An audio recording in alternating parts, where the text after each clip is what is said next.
come the countdown clocks not working?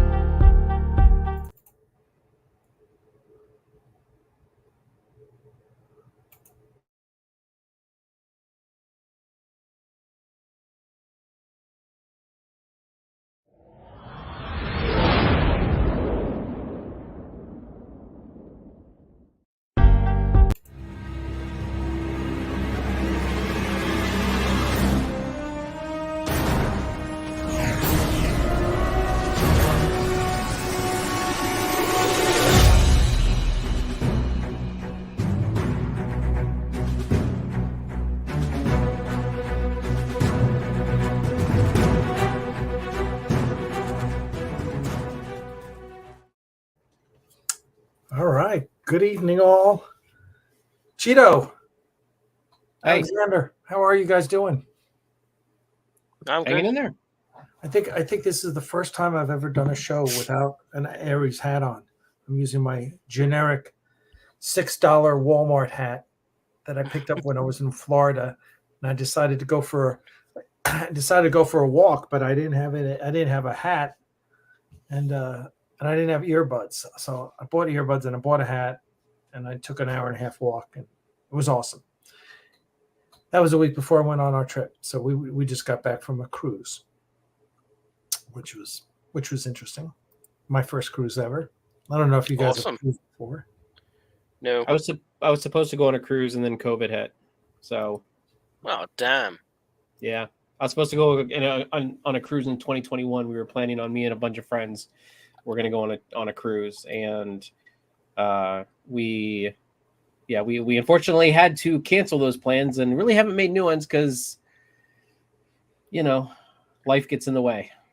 Absolutely. Yeah, I hear you. Well, it was fun. We had a blast. I ate and drank to my heart's content with mostly no govern. I was still pretty good, but I was eating all the dessert I wanted. And I worked out every single morning for an hour. Half hour on the treadmill, half hour lifting weights. I still gained 10 pounds over 8 days. Like, thank God I was working out, man. And I was tracking my steps too. And I was putting in,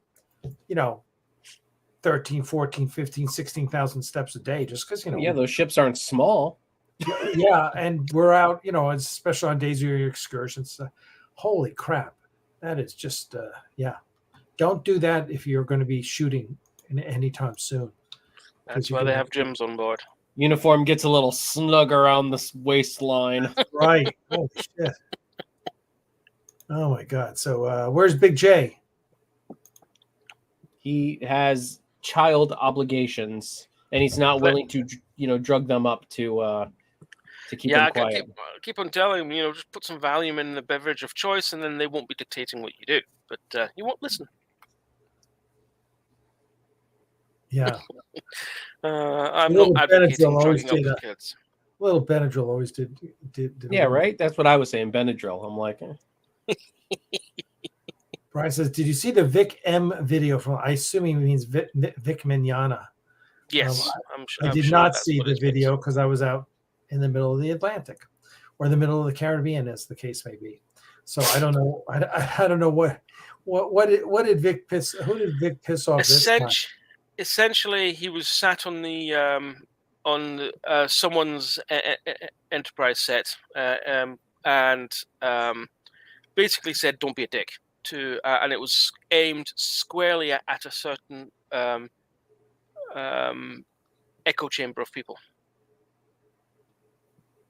Vic was saying this? Yep.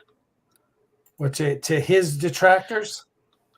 Oh, to all in general.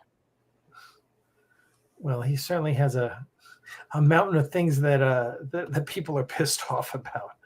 But yeah, I think it was mainly regarding their actions in and around Trek fan films and whatnot. Gotcha. Well, that's okay. I'll have to check it out. Zamir Patois, how are you, sir? It's just got, I guess you're in Europe? Yeah, that's Zam. Yep. Yep. Okay, gotcha. Gotcha. Yeah. It's what happened? I mean, the only thing I've got is that supposedly Sherry Redstone rejected the offer of Skydance, which I found rather interesting, because I don't know where she's going to get a better deal, but let's see. Because there's two new players who are making bids, but we'll see what happens. It's going to be interesting. So that's it. What else you got? I got nothing. Talk about games. Big J's not here. Every week we gotta troll Brian with the game talk, with threats of the game talk. Oh my goodness. I'm trying. Because I would tell you what. Well, I'll tell you what. It was really interesting because we were supposed to go on the Star Trek cruise 2 years ago, right? And CBS banned me from the Star Trek cruise in a massive showing of dickishness. I don't understand if you paid for your ticket and you weren't like kicked off a cruise, like kicked off an actual boat, like for disorderly conduct. How do they ban you from? Yeah, they just told the company running the Star Trek cruise, kick him out, and so they refunded my money. Which honestly, that's not. We were set to spend $10,000 on that, and this time for 8 days we spent $3,100. I was about to say, Star Trek cruise, you're just paying for the nuance of it, you know. Ridiculous. Mm-hmm. Yeah. Now I look back and go, well, thank God they saved me that $10,000. I mean, don't get me wrong. I'd love to go on that cruise, but it's a lot of money. That not for $6,900 more dollars. No. Yeah, I know. What am I getting for that? You know. I suppose there's a lot of money to pay to go to a Star Trek convention. There's an up close and personal with the guests, I guess. They can't get away from you. And I guess for me it doesn't. I'm not starstruck and I'm not a fanboy in that regard. So no, I don't get caught up in the celebrity hubbub. I don't take pictures with celebrities. I take pictures with friends and stuff like that. Like if I were to meet like any of my friends on like from NerdTube or even here, or even if I came to like an Axanar convention, I feel like, like I have enough friends in the fan film community. I take pictures with you guys because you are my friends. But it's like, if I just walk up to a celebrity, like the first person popped in my head, I don't know if he'd be like this, but like Ethan Peck. Like if I just saw him, my first inkling would not be like to get a picture with him. Mine would just be, mine would be like, I love your portrayal of Spock. Like I wouldn't even ask for a picture. I would just be like, not even a signature. I'd just be like, I love your portrayal of Spock. I think you are really nailing the Leonard Nimoy Spock on the head. Like whether that's, that's not everybody's opinion, but and I'm with you. I love Ethan Peck. Same thing. If I saw him, I'd say, hey, listen, I saw, when I was introduced to Carl Urban at a party a few years ago, this is probably 2016. 2017, we were at one of our buddies had this gallery right there by the Grauman's Chinese Theater, and Carl Urban and Katie Sackhoff were there, and he introduced me. I knew Katie already from the Battlestar Galactica auctions, but Carl Urban, I said, man, love your portrayal of McCoy. Just that's honestly what I like out of everything Carl Urban's done. Lord of the Rings, the Bourne movie, the one Bourne movie he was in. The Boys, all that. I think his portrayal of Bones is like hands down best out of like all of those. Yeah. The first second you saw him on screen, and the first second you heard him, you knew, oh yeah, that's Bones. You didn't even have to wait for him to say, say I'm McCoy. Yeah.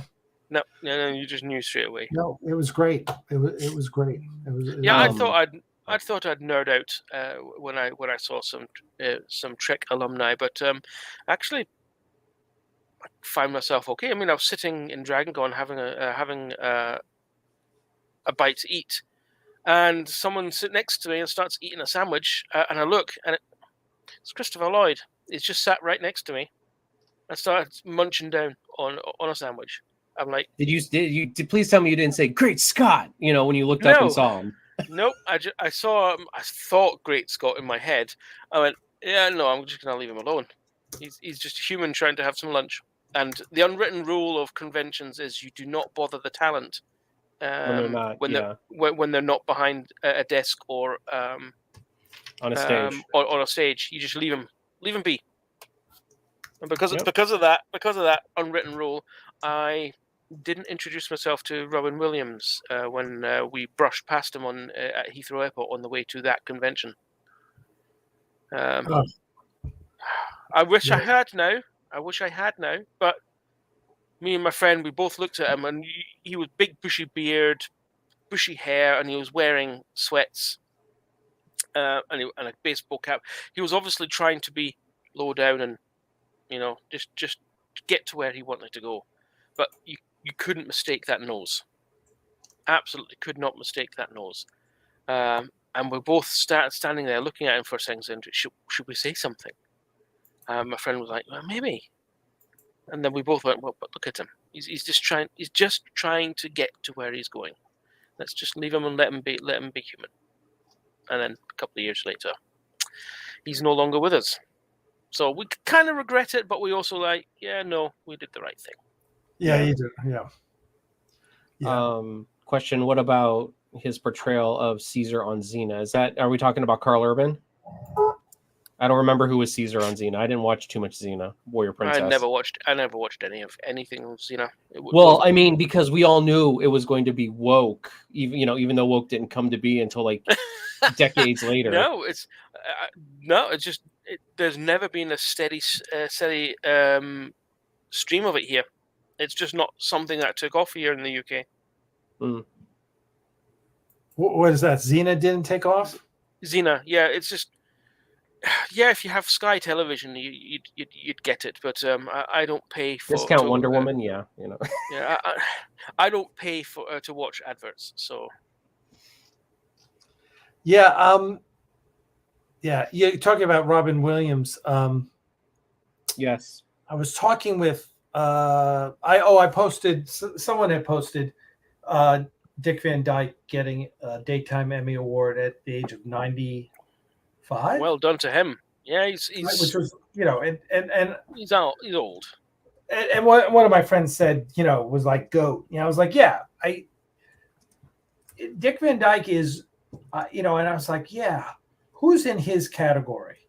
Like, and I was like, the only one I thought of is Robin Williams.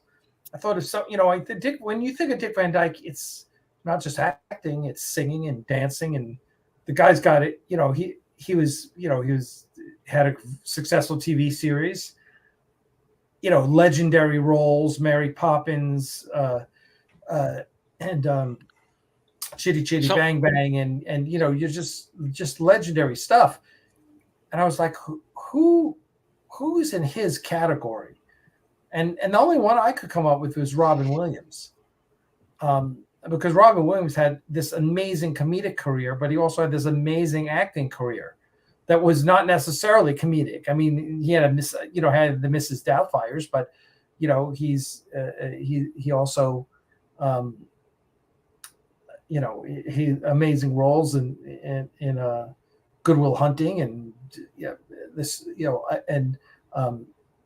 what's the one where he's the teacher at the school? The teacher in the school. You're talking about Dead Poet Society? Yeah, Dead Poet Society, right? So Robin Williams had amazing range. Oh yeah, he was and multiple. He was also the villain in a couple of films as well. Oh yeah, I mean, one film where he was a serial killer. He was just insane. Like, wow. Yeah, so I was trying to think about it, and Paul says Andy Griffith or Jim Nabors. I don't think either of those guys. I've never heard of either of them. Well, Andy Griffith, of course you. Yeah, everybody's heard. Well, everybody in the U.S. has heard of Andy Griffith. Andy Griffith. Okay, the U.S. isn't the world. He was an actor, right? And I don't. And Andy, great, we love him, amazing, American legend. But was he Robin Williams / Dick Van Dyke good? No, there's no way. He is a very kind of single note actor. Jim Nabors, he could sing great, but it's not like he had a great singing career and a great acting career. I would argue on both of those. So yeah.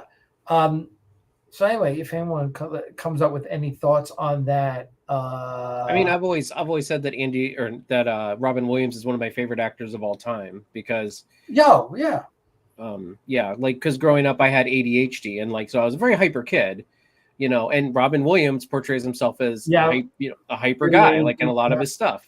So it's it was, and I've told the story on here before, I think, but I always felt like I saw myself in him because he was funny and people loved him, but he was super hyper and he talked really fast. And, so that I always looked up to Robin Williams. He was one of my, I was gutted so hard when I heard he died and the way he died. And it honestly made me look a lot into the depression that he had and the, illness that he had. Yeah. And, and that's where I became a huge advocate for, suicide hotlines and stuff like that, because, you can't, it's okay to not be okay. You know what I mean? But you gotta get the help. Mm-hmm. I think so. Brian Lambert says Tom Hanks. Listen, I love Tom Hanks. Love him. He's in so many things that I love. Apollo 13, Saving Private Ryan. Never go traveling with him. Right? But is he an entertainer? He's an actor. He's a great actor. I would say he was entertaining at some points in his career, but I get, I agree. It got to a point where he became this stoic actor. Right? Yeah. I mean, I'm putting Tom Hanks, I'm comparing him to Al Pacino. Totally different acting careers, but great actor, right? Tom Hanks, really versatile, can do so much in acting. Again, I don't see the crossover potential that those other two had, but I just saw Saving Private Ryan again. Just great. It's a good film. He's great. He's good at everything he does, and he does come a very close third, I'd say, to the other two. I love him as an actor. He's great. So something we can come back to, but let's talk about what about our Mount Rushmore of actors? Robin Williams would be. By the way, let's answer this first because before it just. Oh yeah. Was that about Star Trek? I missed this news. So Paul Giamatti is going to be roughly. Okay, well, great. I mean, love Paul Giamatti. He's just fucking brilliant. So it makes me wonder though about a villain in Starfleet Academy. What do they mean? Is he going to be a recurring? Or is he going to be what's her face from Harry Potter? What's the lady that was only wearing pink? Let me tell you this. Paul Giamatti. Dolores, what's her face? Yeah. Paul Giamatti has always wanted to be a Klingon. I'm just going to put that out there. He was interviewed, talked about it, wanted to be a Klingon, wanted to be in Star Trek, so he's in Star Trek. I would love to see the Klingons in the 32nd century. I would love it because we haven't even touched on them yet. Yeah, I think they've been intentionally just steering clear of the Klingons. After for Disco, after the controversy of the first two seasons, first season really. Zamir says, I've been watching Giamatti and Billions up until the time I saw Ted Lasso. Billions was my all-time favorite TV show. It is now second, but it's brilliant. Billions is a phenomenal TV show, just absolutely phenomenal, and Paul Giamatti is brilliant. So there's another, Taylor Mason. I know, amazing, really amazing, and really realistically was the first to bring non-binary to a TV role, a major recurring TV role, right? So there you go. Ted Lasso is just it is freaking GOAT for sure. Zamir, yes, it was a shame it was only 3 seasons. It was, and it is great. I have a funny story. We were talking about that because the the mother of my godson. We went on a cruise with my two godsons, their mom, who's one of my best friends, and her partner. And her partner, Rhodey, loves Ted Lasso too. So we were telling our Ted Lasso stories and what we liked. And I told her, I said, and I forgot where I was. I think maybe I was walking outside. I forget, because I didn't have earbuds in. So I was listening. I was watching my phone, and I was watching a video, and it was the best of Roy Kent.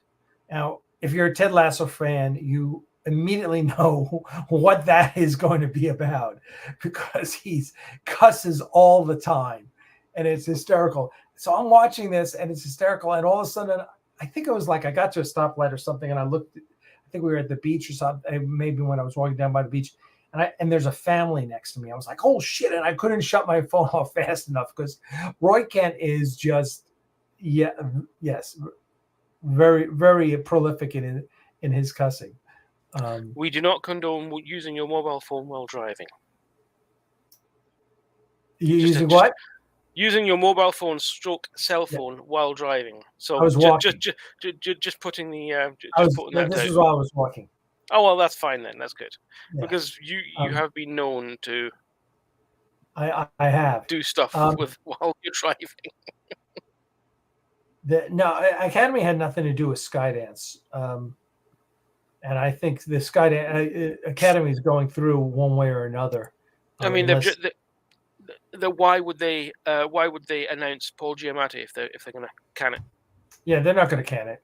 No, I mean, I think honestly, the reason why they haven't announced any other Star Trek shows, whether it be Legacy, whether it be something else, is because of the sale. But the things that they already had in the pipeline that had already started production, like Academy and I almost said Area 51, Section 31, like those things are gonna go through, just because they were so far along in the production process. They at least had to do one season.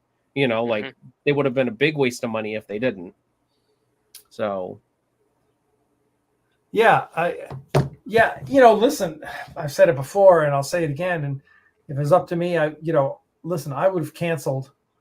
Starfleet Academy as soon as the upswell for Legacy happened. I mean, that should have been the signal right there. Wow, that's the direction we need to go. I disagree with you. I think a Starfleet Academy show is good. I mean, we've lost 3 shows. Like, we've lost Discovery, we're going to lose Lower Decks, and we lost Picard. So there's room for a Legacy show and for a Starfleet Academy show. I'm sorry, I want a Starfleet Academy show. I don't necessarily want it to be in the 32nd century. I would like for it to be more in Picard time, but I have always wanted a Starfleet Academy show. Ever since the 90s, I've wanted it.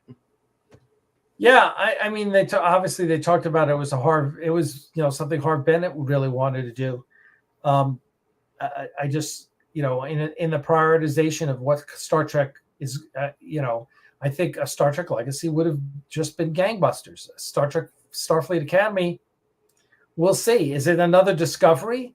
I mean, they should really flip the format, because Discovery obviously didn't resonate with people, so they need to really flip the format and really do something that different, but keeping it still in the same vein of Star Trek. That's my opinion. As I said, if I was producing that show, I would try to lean more into what works for Star Trek, especially nowadays, now that Star Trek's been back for a couple years and they can see what works.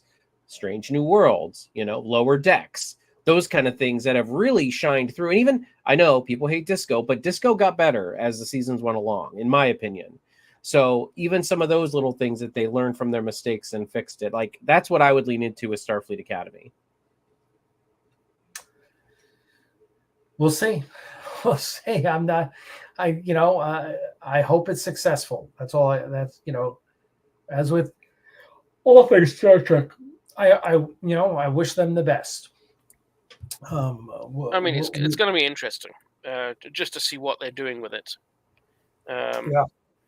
So I'm not casting doubt on it just yet. I mean, hopefully it's not Beverly Hills 90210 in space. And that's what I don't 'cause- want. I don't Yeah, want it that's to be not- like but- what Brian, not what Brian, but who said that just a second ago? Brian Lambert said, he said Academy smacks of Star Trek meets Riverdale. I don't want that. Like, I don't want it to be Star Trek meets Riverdale. I want it to be a true blue Starfleet Academy where you go through the academy and we don't need all the drama. Like, yes, human beings breed drama. They really do. But like, it doesn't need to be like teeny bopper drama. You know No. what I mean? Like, And at this time, we have no details about it whatsoever, apart from a few people that have been cast. So it can't smack of anything at this point. If you're Yeah. saying it's smacking of something, then that's prejudging at this point. Yeah, I mean, I'm open. Let's see what happens. I'm interested to see what they do. We'll find out. Exactly. But Paul Giamatti as the head bad guy. That'll be interesting. well, what I was saying earlier is it made me wonder if he's going to be like an actual bad guy or if he's going to be like is it Umbridge from Harry Potter? Professor Umbridge. That's a Dolores. Yeah, Professor Umbridge. Umbridge. Like, she's actually like a Yes. faculty member, but she's just like the worst. You know what I mean? Like, Yeah, exactly. Just someone who hides behind the rule book and Mhm. Beats you over the head with it at every possible opportunity. I think he could do that kind of role quite nicely. yeah, because I don't want a main villain. Like, I would love to have just like a situation of the week. But do we want it? See, but here's the thing though, is one thing that we were talking about before, is do we want it to be Starfleet Academy like your clinicals, like when you're out on a ship on tour, or do you want it to be like at Federation headquarters where Starfleet Academy is? Or You maybe know, a bit we of were both. talking about that a couple weeks ago. Is what format do we want? Do we want it to be local to the Federation HQ, or do we want it like do they have like a training ship? You know, like in the one episode of DS9 where all those cadets were on a Defiant, which still makes Indeed. no sense, but it's still a good episode in my opinion. Yeah, it's a good episode. Yeah, but no, it's interesting. And someone I can't remember who it was suggested that's why they introduced the ISS Enterprise. Which I really hope not. That's stupid. And on reflection, yeah, that's an ancient piece of technology to be training on. But if you're short on ships, then you take what you can get. I mean, look, not putting any spoilers out there, but look at the fleet scene in the last episode of Discovery. It was mostly shuttles. I mean, Well, but there were a lot of Star because I would say what Starfleet seemed like in the past 2 seasons of Discovery prior to the season 5, it seemed like Starfleet only had like 24 ships, maybe. Like, if that, yeah. Yeah, like they seemed like they were spread pretty thin. So I could see them trying to put the ISS Enterprise and reusing the Strange New World set yet again, you know, to do that. Yep. I mean, it would make, from a set point of view, it would make a lot of sense because then I just don't want it. You've already got the sets.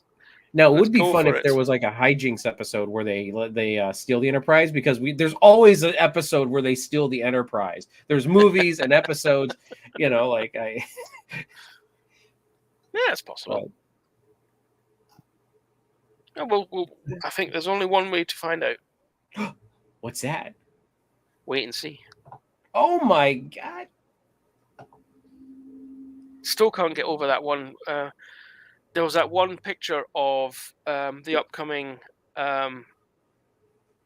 Section 31 movie or short series. We're still not exactly sure what we're getting, and just one picture, and there's one, and people started saying, "Oh, that looks like it's written like crap." I'm like, you get that From an from one image? picture, from an image. Get a grip.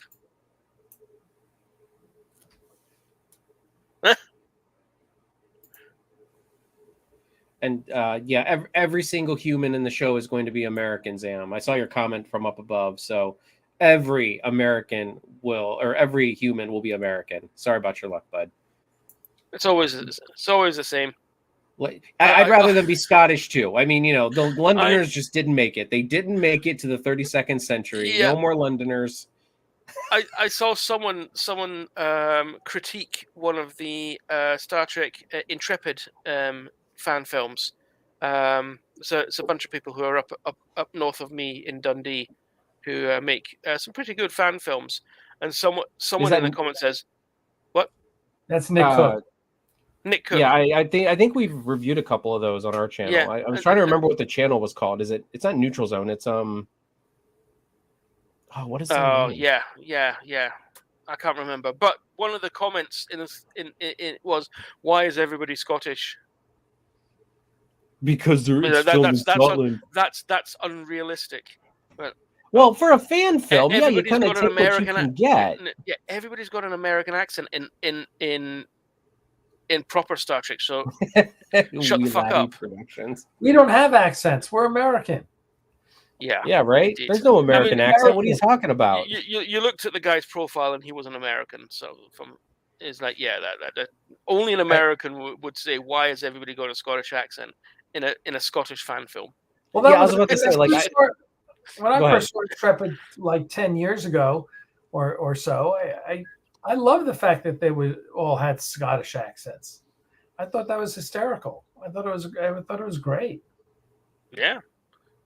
I mean, we had fell in love with a fan called Squadron, and I think they were all. I love Squadron. Yeah, I love Squadron. It made me fall in love with the Norway class. I really did. They did an amazing job. We did a lot. I love their sets sets came too. out. We did a lot of. We played that trailer all the time. Matter of fact, I still think I have. Let's see. I still think I have. Yeah, that was one of the beginning fan films that we reacted to years ago that just really blew us away. Yes, this was before we saw Axanar and Avalon and all the like that. We were still kind of in the baby stage of Star Trek fan films before we met Vance and Josh and you guys and all that. So, but I mean, they were the first like real Star Trek fan film that just blew us away, where we were like, how is this possible? We hadn't really touched on Axanar yet, but still. Let me see. We've got. I know. I think the Vorta in that one is so good. Oh. What's that? The Vorta in that one is so she's good. Great. She's great. Yeah, let's not a lick of English in there, but you know what? The fact that they've got full on Gemma Dar makeup as well is just wow, and it's done really well as well. It's that production blew my mind. Steve Ross's question: wouldn't some of Glasgow need subtitles for the Americans to understand? Some of Glasgow needs subtitles for the rest of Scotland to understand. Right. Here we go. They get a bit nasally. Let me. I'll play since we're talking about Squadron. Let me play the. Let me play the trailer for everyone. Since it's short. If you have not seen Squadron, go watch it. It is a fantastic film. It's in 2 parts. There's probably a back when we looked at it, there were 2 parts, but I think they probably got one. Yeah, I say they probably got a 1-parter, like a full part thing. You will command the whole squadron, and Minneapolis is going to be your flagship. Rear Admiral Nansen. Our task is to take over the patrol in the sector and stabilize. This is dubbed.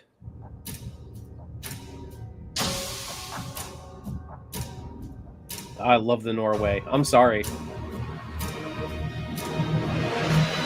When a chieftain is fighting in his own territory, it is dispersive ground.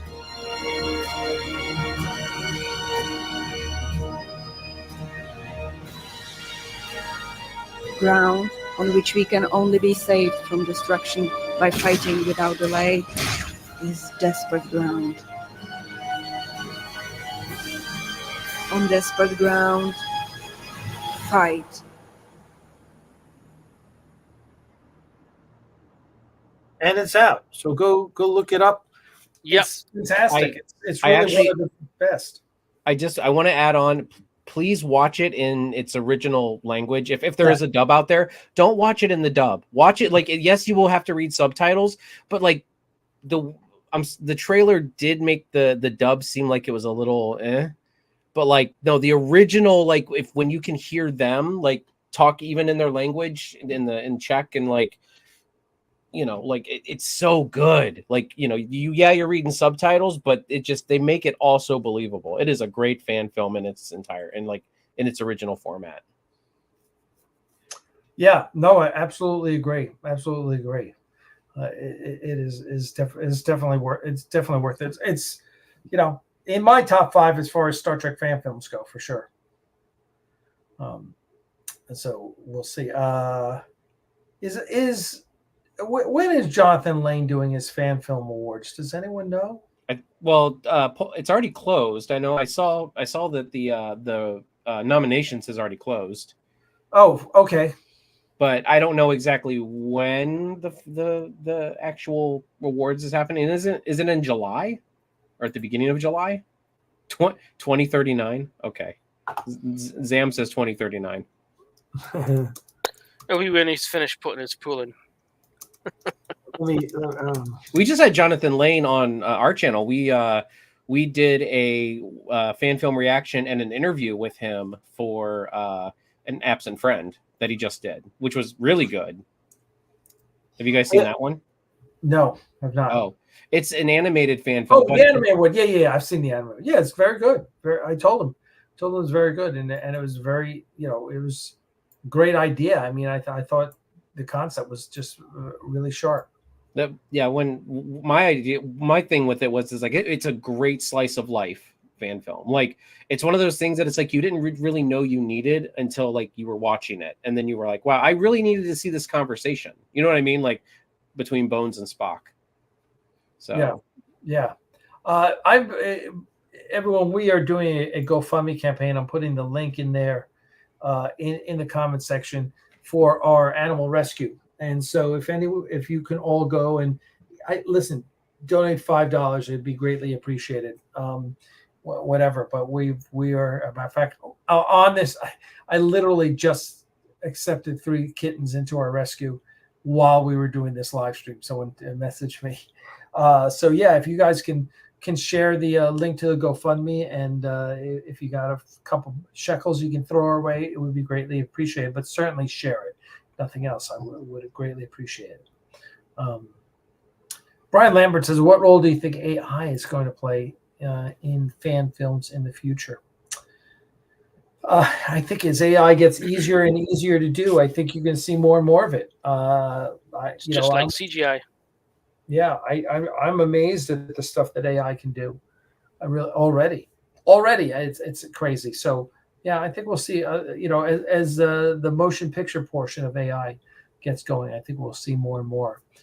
So I saw something the other day. It's a robot powered by AI, and the guy has it behind a counter, and there's like a couple of dishes and a dish rack, and there's an apple on there and everything. And the guy says, "What do you see in front of you?" And you hear the robot. He regards what's in front of it, and tells them.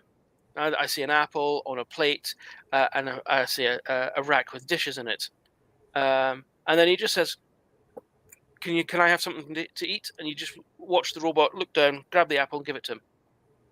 He didn't ask for the apple. He said, "Can I have something to eat?" Gives him the apple, and then it's the delivery of the lines as well. It stutters. Because later on he asks, "How did you think you did with the task?" And he went, I think." He stuttered like that. He didn't just robotically deliver a line. He stuttered like a human, and I'm like, oh my god, we're getting very close, very close. They just can't make him look realistic yet. Yeah. Well, listen, guys, I gotta step out, so I'm gonna let you two guys take this home. Yay, games! Yeah. Talk about whatever you want. Or just a whole nother discussion about Discovery Season 5 just for Brian Simpson. There you Absolutely. Yeah, there you go. Recap on Discovery. You guys have fun. I think we're doing a live stream about our animal rescue tomorrow, maybe. But what does Brian say? Are you guys ignoring the chat in favor of another stream? I'm not sure what you're talking about. Another stream. I don't know either. I mean, you think we're watching another stream? No, I try not to. I got my hands full. Besides, there's so many other streams are just so painful to watch sometimes. But all right, I'm out. I'm gonna close out of here. You guys take care, and I'll see you guys next week. See ya. Cheers. Bye. All right, so let's start. Discovery, Season 1, Episode 1. Let's go. Yeah. Actually, no. I don't have it. Actually, let's. Can well, you name? I was looking at the question from Brian. Said, has anyone noticed that Chong and Nava from Strange New Worlds are aging out quick? Who are they? Chong and Nava. Christina Chong. She's the security officer on Enterprise. Oh yeah. And Okay. Nava. Is that remember. the actress who plays Uhura? Possibly. I mean, I'm not that superficial, so I wouldn't say that they're aging out quick, but to each their own. I don't know what that means by aging out. Like I thought they were supposed to be getting too old. Well, that's what I meant. Like, but I thought he might have been talking about kids on the show. But then I'm like, wait a minute. Like, you're right. Chong is, Christina Chong is soon, right? So yeah, that's it. That's her name. Yeah. So no, I don't. Man, I'll tell you what. I really hated the idea of having Soon on the Enterprise. You know, and I don't like the idea of having a Soon on the Enterprise just because of the canon breaking that it's doing. But I really like her on the show. Like whether she's a Soon or not, like I like her. She's not so bad. They're making me like her, and that's the problem. Is that so? I'm like, oh, I like her being here, but it's really breaking like this canon that and I'm not a canon commando. I try not to. I try not to like let canon disrupt good storytelling. So she's a Brit too. Well, I think she's great. Yeah, I don't have a problem with her. I must admit, when it was first revealed that she's a Soong, I'm like, you could have heard the clack as my eyes rolled into the back of my head. You heard the collective fan. You heard the collective fandom going, "Ah!" Yeah, I mean that's the only thing I really don't like about Strange New Worlds. I must admit. I wish they would have just made her some other character, any other character. Like she could be a totally original character. It did not have to be. It did not have to be a new person or anything like that. It could have just, or not a recast character. It could have just been a brand new security officer that we never heard about before. Who was security technically on the Enterprise? Was it Chekhov or was it? I don't know if they actually had like a security specific person in TOS, right? Say again? I don't think they had a specific security officer on TOS. No, like Chekhov. I know Chekhov had those something like he was more operations. Yeah, I mean, no, I don't think they actually had a head of security in TOS. No, I mean that's probably because Roddenberry thought everything was flowers and rainbows. I mean, you had security, the famous red shirts, who would expire. We call them security. The only thing they secured was the fact that the main characters wouldn't die, and they would. Right, we need to go. Yeah, we need to go down to a planet. Right, Kirk, Bones, Ensign Ricky. Ensign Ricky's not coming back. He is expendable. Yeah, exactly. I think someone I'm sure I read somewhere someone actually did a count, actually went through all 3 seasons and counted who died, and apparently more gold shirts died than red shirts. No, I've actually looked on that. So what they say is that the for every person that went on an away team, the percentage of gold shirts was higher than red and blue. But because the percentage of gold shirts that died on a away mission that wasn't a main character was 53%. But there was only 5 or 6 gold shirts that went down that weren't main cast members. Now, if you look at the red shirts, 50 some red shirts went down, and 8 or 10 or 20 of them died. So the percentage was technically lower of how many red shirts or how many people died per shirt color. Gotcha. I've seen it, and you know what? I'll bring it up so we because we had this whole discussion one time on one of my podcasts, the Highly Illogical podcast, about the red shirts and everything like that. And we actually looked it up, and yes, the percentage of gold shirts that died is higher based on how many have gone on away missions. But there were far more red shirts that went on away missions and died than gold or blue. I'm guessing that's where I got it from. Yeah. Yeah. No, I've heard that too, because I thought the exact same thing. And then I did my research, lo and behold, when you actually do your research, you find things out. I've come to find. I see so many memes about Pike's hair. Yeah, I will agree. I think the best meme I've seen about Pike's hair is basically it's Pike's face on the Johnny Bravo cartoon. I know, right? Listen, that is I love that Johnny Bravo is one of my favorites, and when I saw the Pike thing, I was like, oh man, that's a whole pretty mama. That's a great. Oh, there you go. There he is. That's a great meme. I never really got Johnny Bravo. The thing was with him is that he was more like Pepe Le Pew, but the thing was he's like Master Roshi from Dragon Ball. He was kind of not pervish, but he was very woman centric. But he would always pay for it, where Pepe Le Pew wouldn't always pay for it. The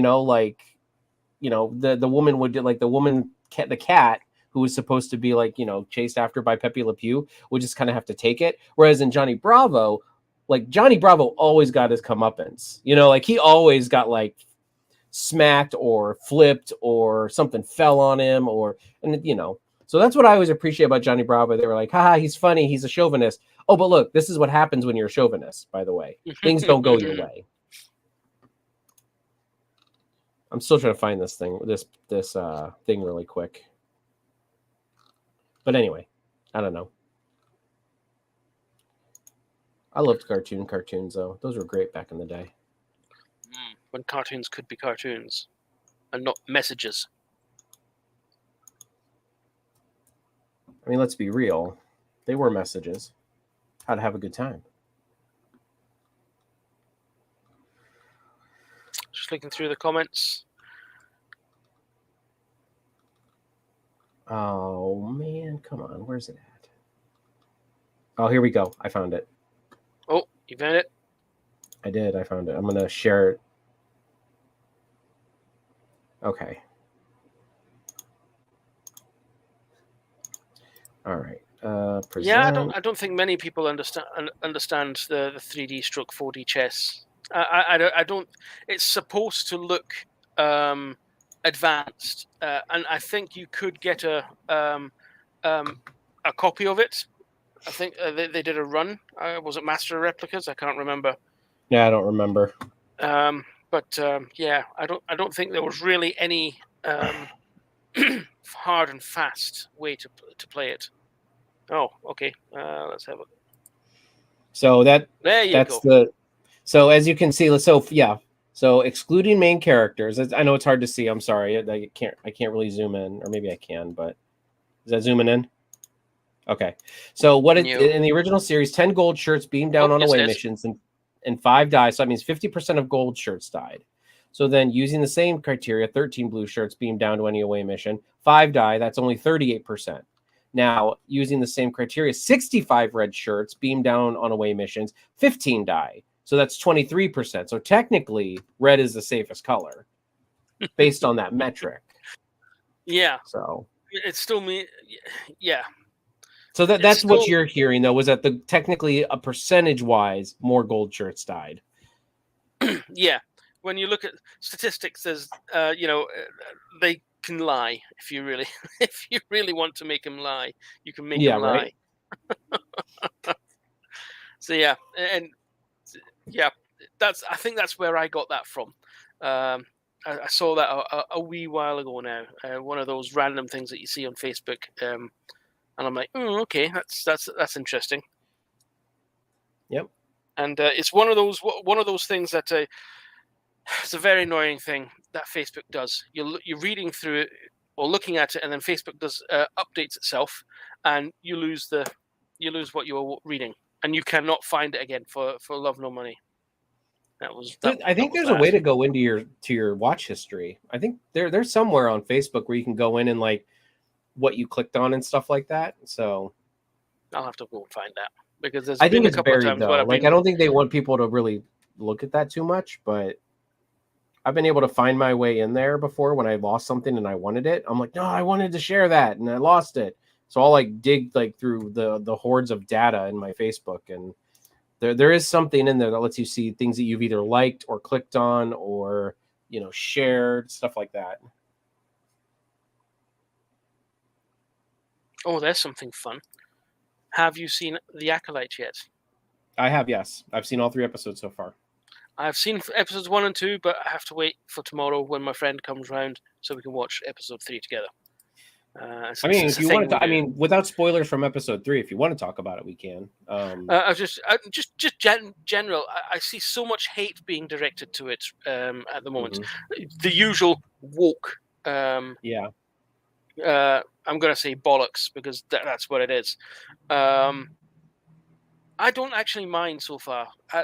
For the first 2 episodes, what I've seen so far, it's a bit slow, but otherwise, I don't see any message being forced at this point. Oh, the woke warriors, or not the anti-woke warriors, or the anti-woke antagonists. I don't know. We should coin a name for them. The neckbeards. I mean, that name always works. The neckbeards. No, I mean they're calling it woke because the director said that this is the gayest Star Wars, and there is something in episode 3 that hints, not even shows, hints at some kind of same-sex thing, but it's not even like out there. It's not like you see embrace between any 2 characters. It is a sentence, and it honestly could be taken many different ways, but what they're going on about is just it's the same thing with like Star Trek nowadays. Like we can tie this into Star Trek, but I was actually on Facebook, I was talking like I can't, like, Star Wars fandom is so toxic. And look, I'm Star Trek fandom is not perfect by any stretch of the imagination. I know that Star Trek is not perfect, but Star Wars fandom is the worst because they are just they hate to hate. I mean, how many times have we heard about people having to leave Twitter and delete their Facebooks and all of these things from doing a Star Wars project because they got hate? You know what I mean? Like, I mean, they drove the guy who did Jar Jar to the brink of suicide. Yeah. I mean, and I didn't even I didn't love Jar Jar, but I didn't hate him. Like, I'm like, whatever. I mean, and it's not like he was there for the entire trilogy. Yeah, he was there for the kids at the end of the day. And the kids love him. But no, you're quite right. It's like I saw the hate for the first sequel, Force Awakens. Oh, it's too much like A New Hope. So they go and make the next one. Oh, that's too different. Jedi. Yeah. That's too different. Star Wars. It's so damned if you do, damned if you don't in the Star Wars universe. Oh yeah. That's why I say that Star Wars fandom is the worst. Like there are a lot of things I love and hate about Star Wars, but one of the things I hate is the fandom in Star Wars. Like they are and I hate saying they because I am a Star Wars fan. I like parts of Star Wars, like so I am in this like this pool that we're all peeing in. You know what I mean? Like, but yeah, no, I get you. There's at a local convention here. See you've got the 501st in America. We've got a contingent of the 501st here in the UK as well. UKG, UK Garrison of the 501st, right? And generally they can be nice guys, but they can also be incredibly dickish, especially if you're in a Star Trek costume of any kind. They act smug and superior. At a convention that I was attending with my group, we run a little Star Trek group. We basically put a table up with some props and everything, visual interest for people to come and have a look and talk. But we also wear costumes, so we needed a changing room. So we were told go to changing room, blah blah blah. So off we went. But the Star Wars fans had taken over it completely. They had just completely taken it for themselves. So we get there and someone goes that no, the wrong franchise, and I just went, yep, no, I'm looking for the better one.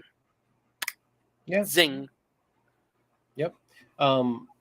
Drab says a comment. Well, The Force Awakens was deliberately a rehash, as it was accordingly a ton of bad world building choices that painted them in the narrative corners. Anti-woke whining through, though, whatever. See, The Force Awakens came out in 2015 and woke wasn't even a thing. So how can you you are retroactively making it woke?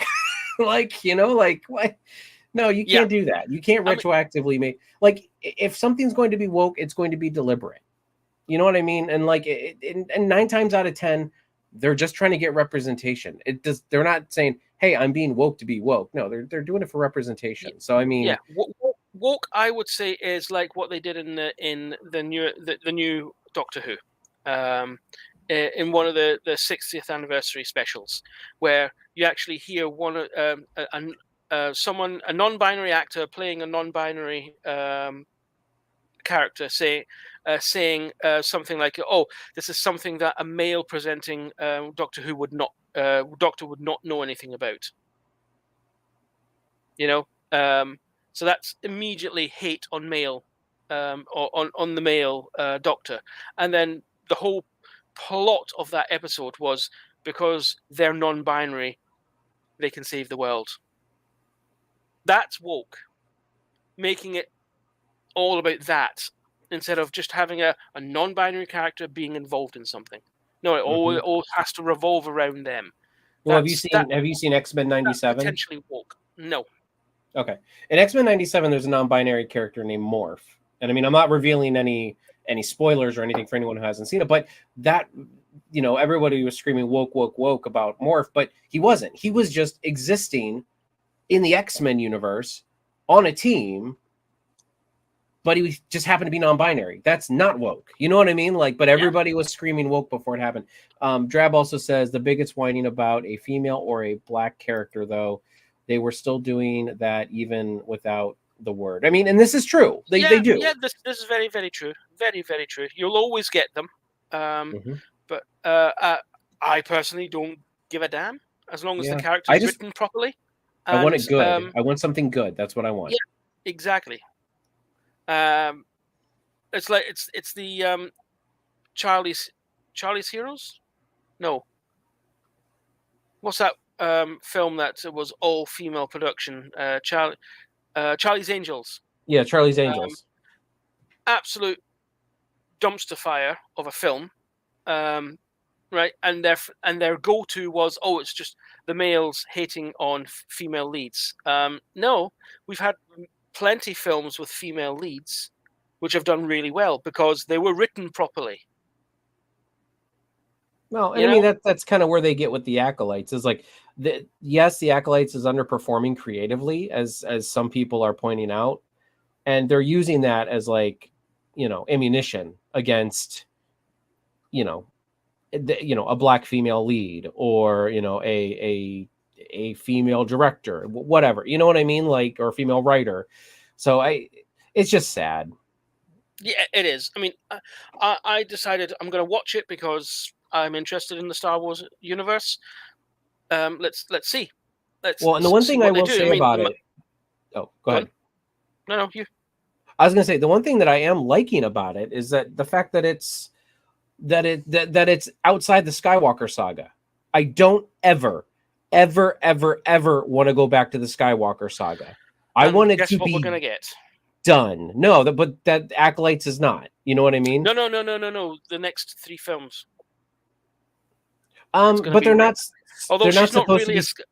she's not really a Skywalker, is she? She just used. Yeah, that I mean, name she's technically Rey Skywalker, but it's not. It's what they've said. It's going to be moving on from the Skywalker saga. Like, the Skywalker saga ended with Episode 9. I'm very happy about that. I don't mind them moving on with Rey, because I never had a huge problem with Rey. Yes, she seemed like a Mary Sue a little bit, but so did frickin' Luke. You know what I mean? Yeah. I mean, that's the one thing that I'll always defend, right? The Force Awakens. Oh, how come she was suddenly Force aware and everything? When, hello, did you not read the title of the film, The Force Awakens? He delves into her mind with using the Force, and that it's a catalyst. Something clicks. And it's not like she was particularly good at wielding it. No, her latent abilities, that's built into her very, being, was switched on, and it makes perfect sense to me. Yeah, I mean, the fact that she was able to then go toe to toe with him in a saber fight the next, not literally the next day, but not long after. But actually, about that. Not only that, but actually he had been shot by Chewbacca's crossbow blaster. And do you remember what that did to, like, stormtroopers when Chewbacca was using it earlier in the movie? Sent him flying. Exactly. And he got hit with that crossbow blaster. So he was pretty messed up when he was fighting. So that's why they had a chance. Honestly, if it was just 1v1 and... Yeah, if he was 1v1 and it was like he was 100% or at least even 90%, he probably would have wrecked him. But you saw him even throughout the fight. He's like hitting himself, like trying to get himself to get that adrenaline moving so that he can keep on going. So he is. Yep. So, that's one thing that somebody pointed out to me, and I'm like, because I thought the same thing before. I was like, why is this happening? Like, how can these two be fighting supposedly a I don't want to say a Sith master, but like a very strong Force wielder, in Ben Solo. And then they're like, oh yeah, he was wounded. And I'm like, that's actually a good point.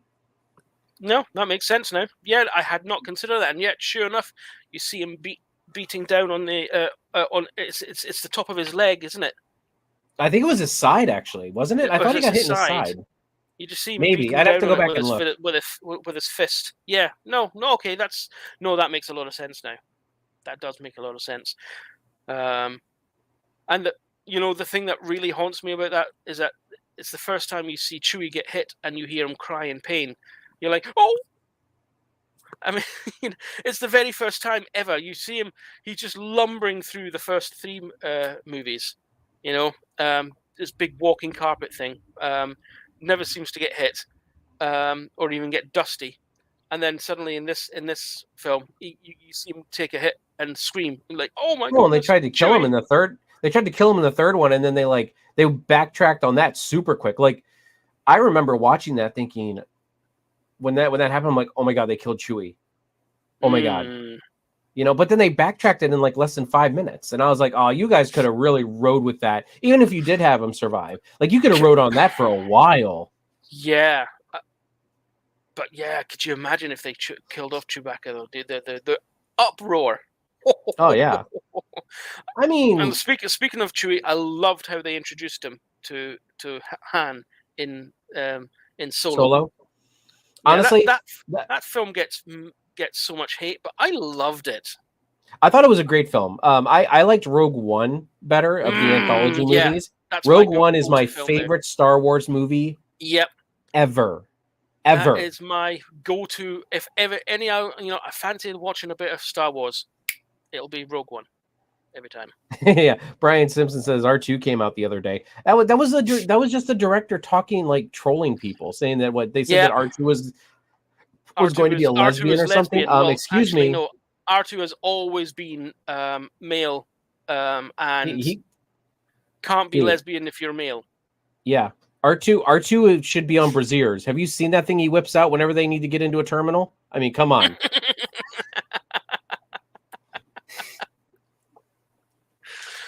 Well, R2's an alpha Brian male, baby. Brian did give us a time check earlier, so we are 5 minutes over. I'm happy, Yeah, I know. but I think we really should just wind it up now. We are not Yeah, I know. running. We are not running away from any circumspect CBS people. We are just over time. We should try and keep it to an hour. We're now at an hour 6 minutes, so I think we should wrap it up there. Yeah, we're going to wrap it up on Star Wars on Trek After Dark. Indeed, Trek After Dark wraps up on Star Wars. So my last lines are: I really don't have that much of a problem with the latest Star Wars stuff.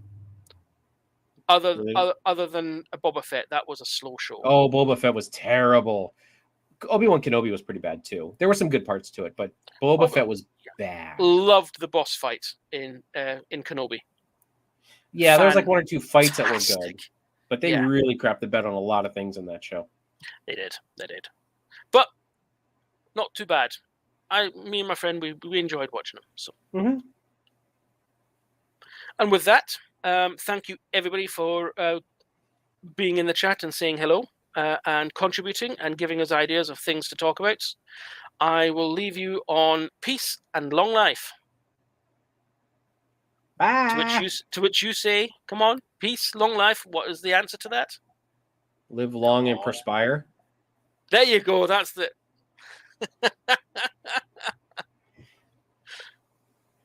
Right. Let's see if I can get this thing going. I have no idea what I'm doing, so I'm going to try and do an outro video. This may not work, people, but if it does, it does. Have a good one.